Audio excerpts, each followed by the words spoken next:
Chapter 14. Hester and the Physician. Hester bade her little pair run down to the margin of the water, and playing with the shell entangled sea weed, until she should have talked, all while with yonder gathering of hers. So the shell flew away like a bird, and making bird her small white feet, went pattering along the moist margin of the sea.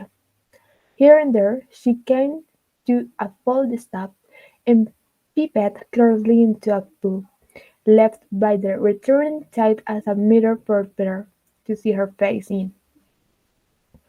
Ford peeped at her out of the pool, with dark, glistening curls around her head, and, an elf smile in her eyes, the image of a little maid, whom Pearl, having no other playmate, embarked to take her hand and run a race with her. But the visionary little maid, on her part, beckoned likewise, as if to say, "This is a better place. Come down into the pool." And Pearl, stepping in, middle deep, beheld her own wet feet at the bottom, while out of a still lower depth came the gleam of a kind of fragmentary smile, flowing to and fro in the agitated water. Meanwhile, her mother had accosted the physician. "I will speak a word with you," said she, "a word that concerned us much." "Aha! And it's Mistress Hester that has a word for old Roger Shuttleworth," answered he, raising himself from his stooping posture.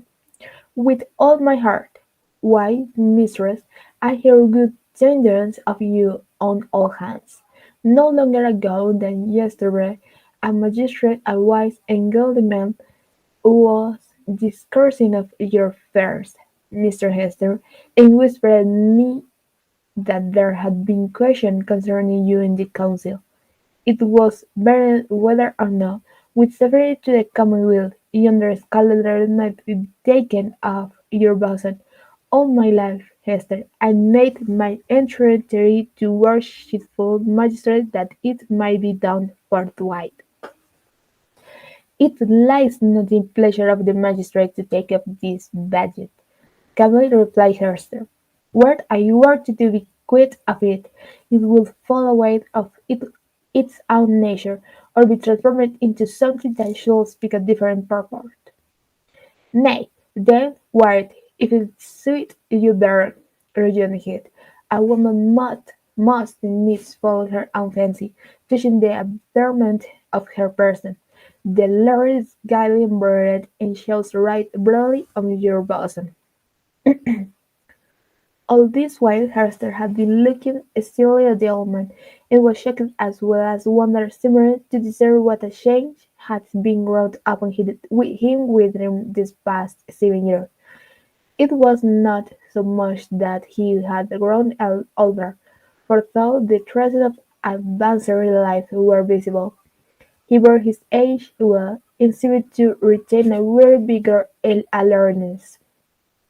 But the former aspect of an intellectual and studious man, calm and quiet, which was what she best remembered in him, had altogether vanished, and been succeeded by an eager, searching, almost fierce, yet carefully guarded look.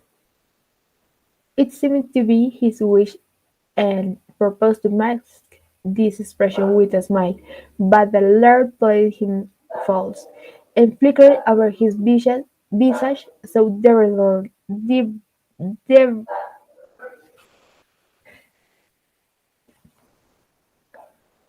visage so derisively that the spectator could see his blackness all the better for it.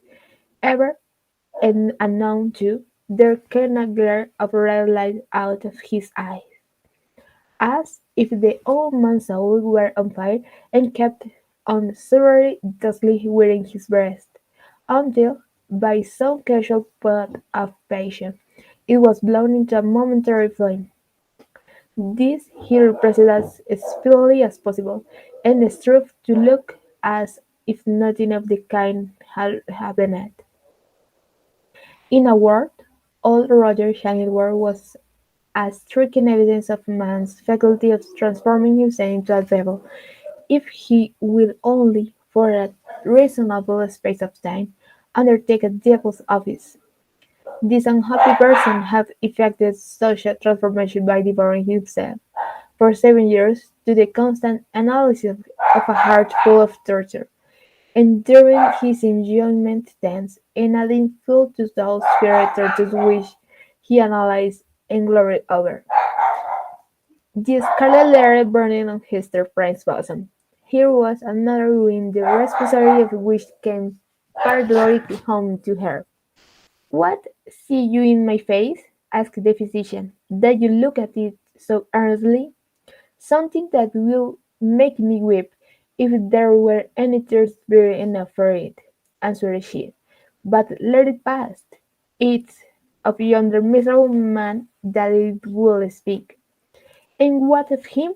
cried Roger Shuttleworth eagerly, as if he loved the topic, and were glad of an opportunity to discuss it with the only person of whom he could make a confidant.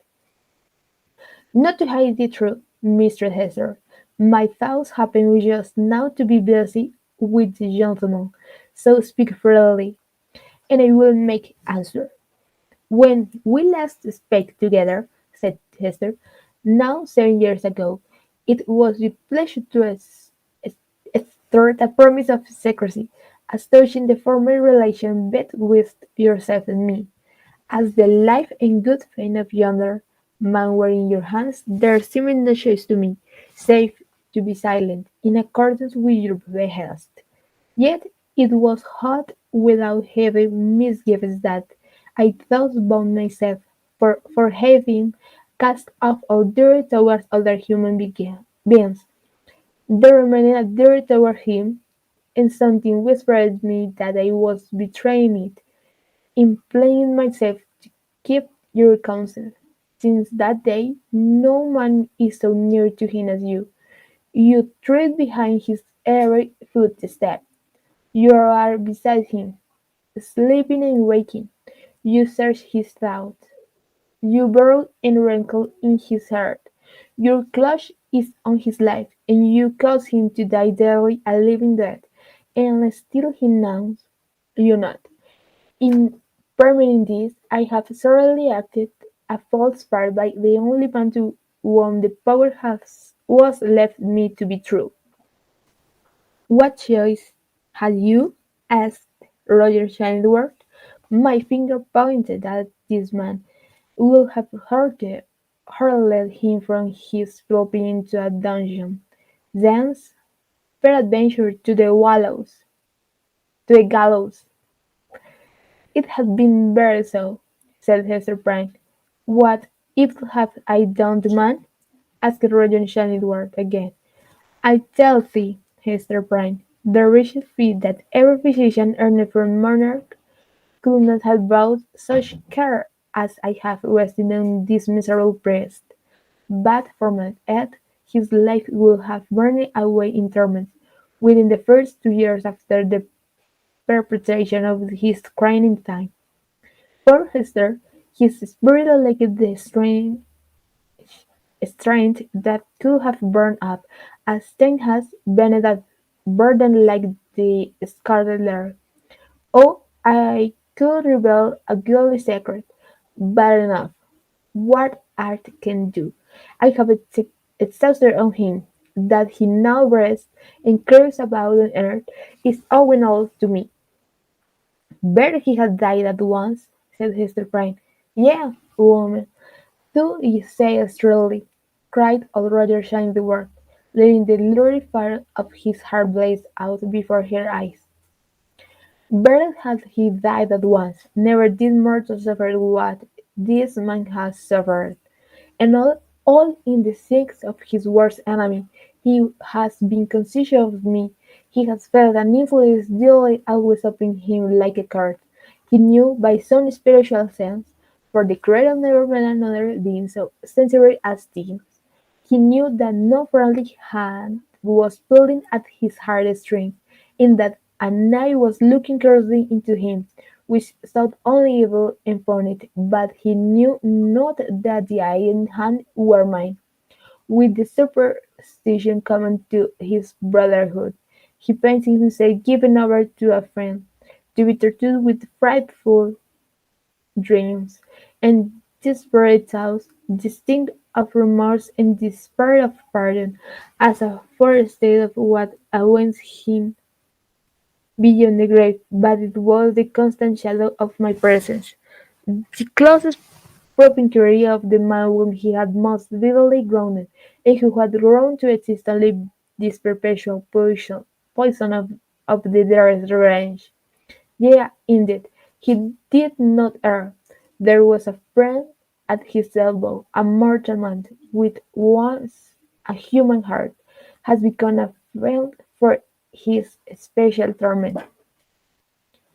The unfortunate physician, while uttering these words, lifted his hands with a look of horror, as if he had beheld for some frightful shape, which he could not recognize, usurping the place of his own image in a glass. It was one of those moments which sometimes occur only at the interval of years, when a man's moral aspect is faithfully revealed of his mind's eye. Not improbably he had never before viewed himself as he did now. "Hast thou not tortured him enough?" said Hester, noticing the old man's look. "Has he not paid thee all?" "No, no, he has but increased the debt," answered the physician; and, as he proceeded, his manner lost its fierce characteristic, and subsided into gloom. "Dost thou remember me, Chester, as I was 9 years agone? Even then I was in the autumn of my days, nor was in the early autumn, but all my life had been made up of earnest, studious, thoughtful, quiet years, bestowing faithfully for the increase of mine own knowledge, and faithfully too, though this latter object was but casual to the other, faithfully for the advancement of human welfare. No life has been more peaceful and innocent than mine. Few lives are rich with benefits conferred. Dost thou remember me?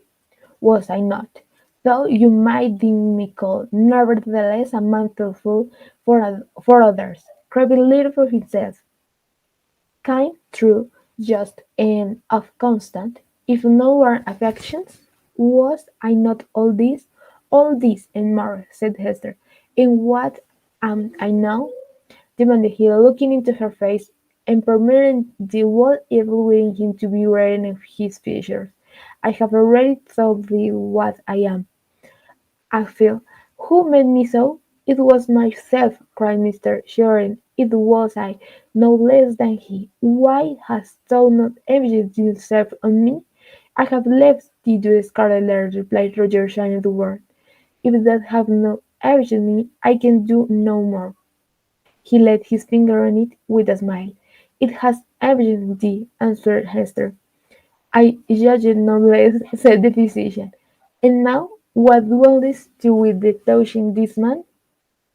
"I must reveal the secret," answered Hester firmly. "He must discern the entire true character. What may what may be the result, I know not. But this long debt of confidence due from me to him, whose bane and ruin I have been, shall at length be paid. So far as concerns the overthrow of preservation of his fair frame in his early state, and perchance his life, he is in thy hands. Nor do I, whom this scarlet letter has disciplined to trust, though it meet through of red-hot iron, enter into the soul, nor do I perceive such advantage in his living any longer a life of glassy emptiness, that I shall still to implore thy mercy. Do with him as thou wilt. There is no good for him, no good for me, no good for thee. There is no good for little Per. There is no but to guide us out of this messy maze. Woman, I could well not pity thee, said Roger Shuttleworth, unable to restrain a thrill of admiration too, for there was a query almost majestic in the despair which she expressed. Thought had its great element, but adventure had to met early with a better love than mine. This evil had not been. I pity for the good that has been wasted in time nature. And I see, answered Hester Prynne, for the hatred that has transformed a wise and just man to a fan, will to yet further it out of thee, and be once more human, if not for his sake, then duly for thine own. Forgive, and leave his spiritual retribution to the power that claims it. I said, but now that there could be no good even for him, or thee, or me, who are here wandering together in his gloomy maze of evil, in stumbling at every step over the guilty wherewith he we have stringed our path. It is not so. There might be good for thee, and thee alone, since thou hast been deeply grounded, and hast it at thy will to pardon. Wilt thou given up that only privilege? Wilt thou reject that pretty soulless benefit? Peace, Hester, peace, replied the old man, with gloomy sternness. It is not granted me to pardon. I have no such power as thou tellest me of. My old faith long forgotten comes back to me and explains all that we do, and all we suffer, by thy first step and we to explain the ground of evil. But since that moment it has all been a dark necessary. Yet that have grown in me are not sinful, save in a kind of typical illusion. Neither am I fiend-like, who have snatched a fence office from his hands. It is our fate. Let the blank flower blossom as it may. Now go thy ways, and deal as thou wilt with yonder man. He waved his hand, and betook himself again to his employment of gathering herbs.